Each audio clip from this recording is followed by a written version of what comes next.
Sunwarrior scaled to $168 million. But like most brands, their email backend still runs on manual campaigns that vanish after a single send. That's leaving revenue, LTV, and lower CPAs on the table. So this is how I'd rebuild the Klaviyo system with automations so robust they can replace 80% of ongoing campaign work and bring in more revenue through personalized data-backed flows tailored to different funnel stages. These are not basic flows that just last a few days. We build long-form automations that work for months, nurturing non-buyers, building conviction, and increasing LTV through strategic purchase flows. I'll show you the full A to Z strategy so your email channel becomes a real scalable revenue engine. Let me take a step back so that you can see the situation Sunwarrior is in and probably the situation you're in if you have an e-commerce brand. So Sunwarrior is getting traffic to the site, from their organic content and the paid ads, but only 2 to 5% of that traffic is converting on site. That's why the conversion rate is going to be around 2 to 5%,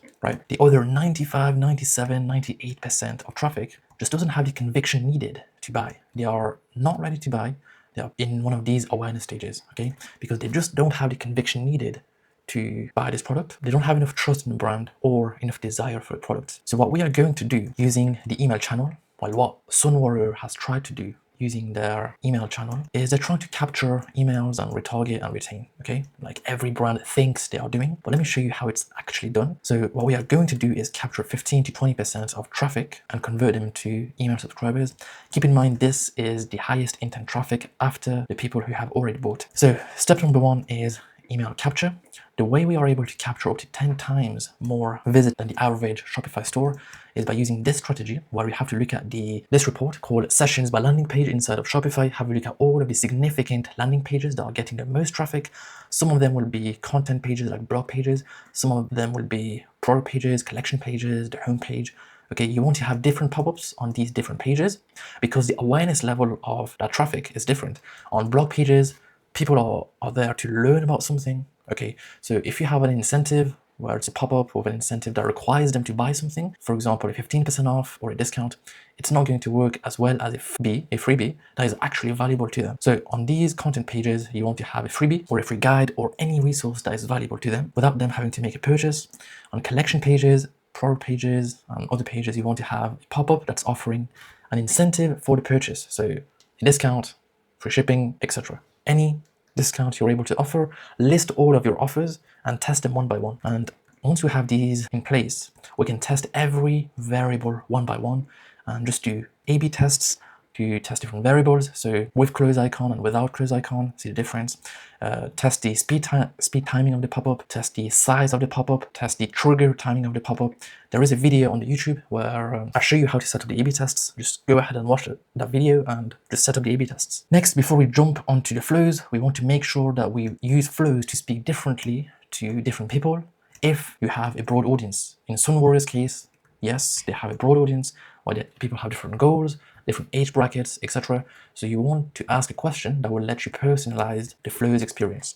So come up with a high leverage question, ask them what's the goal or why they're buying, and then based on that, we are going to be having different flows that speak differently, that use different dream outcomes, address different pain points, and handle different objections. But before we jump onto the flows and what goes inside of the flows, there is one important step that most e-commerce brands miss, and that's the warm-up of the domain. Even if they've been sending for years, if they've been sending campaign blasts, sale blasts, they've got a few flows running, 9 times out of 10, I always see from their Klaviyo dashboard when I'm auditing it, they have damaged domain reputation.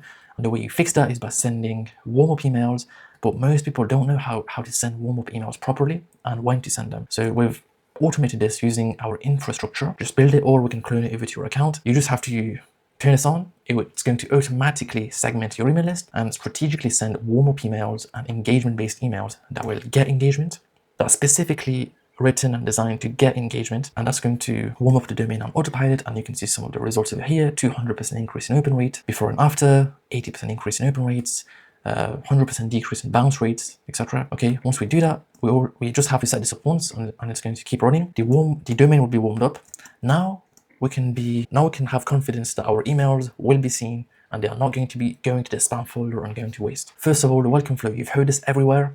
Let me reiterate what it's for. This welcome flow is to capture the lowest hanging fruit. After these guys, after the people that have bought, the lowest hanging fruit are these guys. people who are product aware. They know about your product, or they're considering your product, and also the products of other brands. They are trying to choose which brand to go for. Okay, these guys have enough desire about the products. They just need more trust in the brand. So you are going to answer the question, why choose your brand? And also you want to follow up with the discounts using different angles. You want to handle objections, okay? Handle a specific objection in one email. So don't make one email about everything. Use the rule of one that legendary copywriters use. Focus on one topic at a time. All right. If you know that an objection is your price, you're significantly more pricier than other competitors. Answer this question. Be upfront. Hey, we're not cheap. Here is why. We use the best ingredients. We've got studies, etc., etc. Okay. Use pattern interrupt angles to stand out in the inboxes, and you just want to have about 10 emails. I know that's more than what other people say on YouTube. Have 10 emails that spans across, okay? But even after doing that, 90% of the people that enter the welcome flow are not going to convert simply because of how the world works, all right? Because most of the traffic is hesitant. They don't have enough conviction. So we need to build conviction from scratch by using trust angles and desire angles. Okay, because if someone has enough trust in the brand and enough desire for the product, at some point in time, if they keep having touch points after touch point with different angles, okay, we keep building trust, we keep building desire.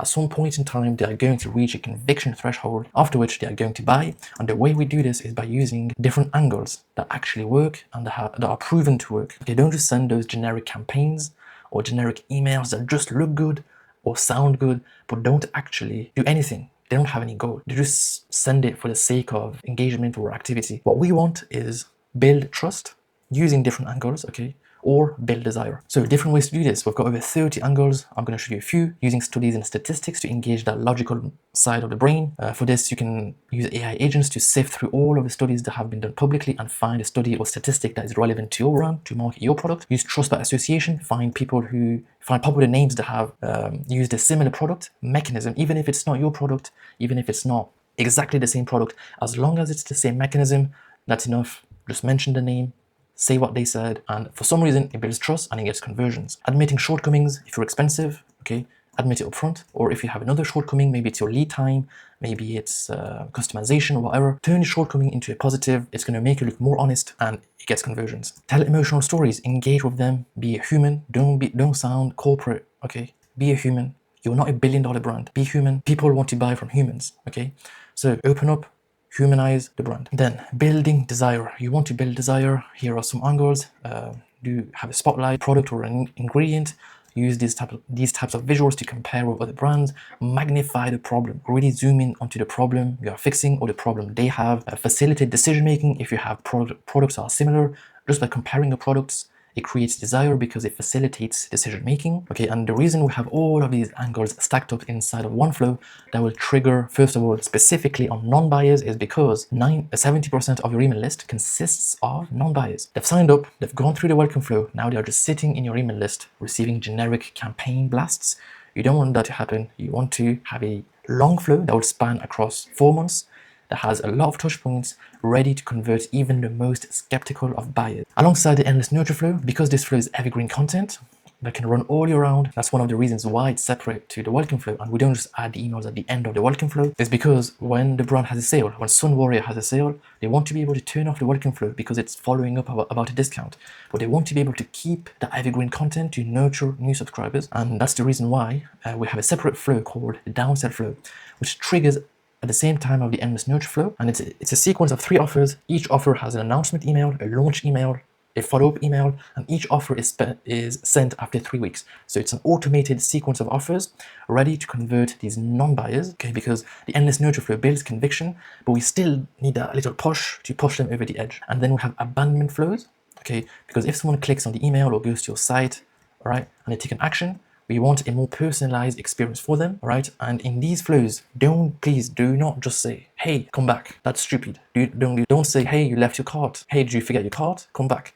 Don't do that. The reason they left and did not buy is not because they forgot. The reason is they hesitated, okay? There was something that made them hesitate. So inside of these abandonment flows, you want to answer the question. First, you want to acknowledge their action so that the email is personalized, but you want to answer the question, why your brand, okay? Every single email needs to answer it. You want to use designed angles, you want to use plain text angles, because different people respond differently to different types of emails. Some people might respond well to designed emails, okay? Some people might respond better to plain text emails. If they have a question, people are not going to be replying to a designed email because it just sounds like it's coming from the marketing team. But if it's a personal email saying, hey, you got any questions, let me know, that will catch a certain type of people that would not be caught by these designed emails. Okay, so every email needs to be personal or needs to be handling a certain hesitation or question, show proof, build trust, use different angles that are pattern interrupts. Okay, you don't want to be looking like every email in their inbox. Stand out a bit, use some unique angles, use your human brain to come up with angles that would resonate with your brand. For example, this is a elderberry syrup brand. We use the figurative angle that says, hey, your taste buds are calling. Okay, we use it and it's been working quite well. Follow up with the discount, use countdown timers, all right, have plain text emails. Here's a little trick you can use as well. In a plain text email, say, hey, you've been given a discount, but you haven't come back. Here's an even bigger discount. Just give them like an extra 1 or 2% plus. For some reason, it converts. So try it out and see for yourself. And then after the purchase, actually, let me focus on this. So these flows are going to be decreasing the CPA.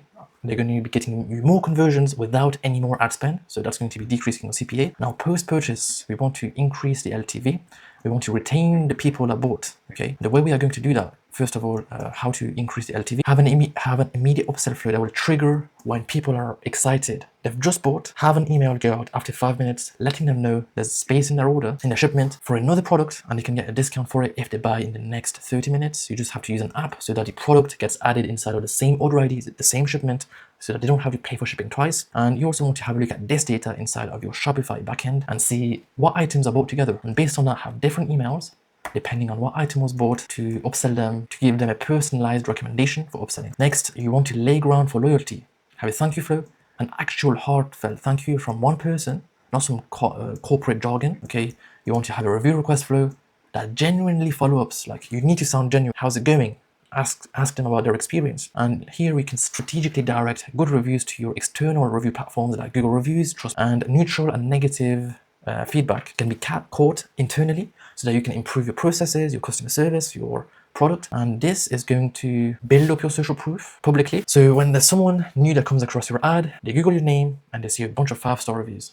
That's going to help you get more conversions. And then before we get excited about the second purchase and the third purchase, we need to lay ground for loyalty. We need to have value emails that genuinely helpful value beyond a transactional level. For example, this is a powerlifting brand. We came up with topics that are genuinely interesting to their audience. For example, 5 recovery hacks, and make sure the content is actually good. Okay, have content that reinforces the decision for choosing the brand. Okay, make them feel part of a community. Again, just keep sending value emails that people like to engage with because they bought from you. These people will open your emails. They are the most interested people. They've made an investment. They want reassurance. They've picked the right brand. Okay. I think they had a study where, I'm not too sure, don't quote me on this, but there was like a study done where it's the same exact food. It was the same exact pizza, I don't know how you say it. My accent is a bit messed up. Pizza, yeah. And it was the same thing, but one pizza was promoted in a certain way. It was followed up with when they were eating it, the ingredients were being listed, how the pizza was made, etc. And the people that were consuming that content as well as eating the pizza, so using the product, right? They had a better experience compared to people who just got a pizza, the same exact pizza, but without digesting the content about how the pizza was made and the people who made the pizza, etc. So for some reason, it increases customer satisfaction. So you want to have this type of content, make it span across a few months, all right? That's going to basically get rid of 80% of campaigns, right? If you have long flows like this, like the endless loyalty flow and the endless nurture flow, 80% of your campaign work is no longer needed, apart from product launches, seasonal stuff, and sales. And then we want to get a second purchase. So we have a flow dedicated to first-time customers because the second biggest chunk inside of your email list consists of people with one purchase. They've made one purchase, they haven't bought again, now they're just sitting in your email list. Instead of letting that happen, why not have a long flow that follows up with them for almost a year, that genuinely acknowledges, hey, you've tried our product for the first time, how was it? Usually people reorder around this time, give them recommendations, have offers lined up for your first-time customers because you've already paid to acquire them. Why would you not just give them an offer that's right for them, increase the LTV without having to spend more on ads? Okay, this stuff can be automated. You don't have to be sending sales every week, all right? You can have automated offers that span out across months, where every few weeks there's an offer that goes out to first-time customers. Same for repeat purchases. You want to acknowledge them, say, hey, you've bought from us multiple times, and have a flow that sends out offers if they don't purchase. Okay, and we are going to be using this graph, well, this data, to figure out when does a customer become lost. Like, when do we consider them lost? When can we expect them back, etc., etc. So we are going to be using this data. It's from a free app. Just download this app. It's a 14-day free trial, and you can have a look at the time it took second-time customers to make their second purchase from the first purchase. So what I like to do is have a look at the 80% mark. When did 80% of second-time customers reordered? 30 days for this brand. For some brands, it can be 60. For some brands, it can be 90. So have a look at this data yourself and make these win-back flows trigger after that 80%. Okay, and then we have a referral flow that will trigger on people who have purchased multiple times, offering them a discount. If they can refer us friends and family that have similar products or similar desires. If they do, they will refer them to you because they love the brand already. And we know that through giving you money repeatedly. So this is a system I would be implementing for Sunwarrior, and this is the system you can implement for yourself. If you want some of these angles, you can go to our homepage, sign up for the lead magnet, and you're going to get some angles you can test for yourself.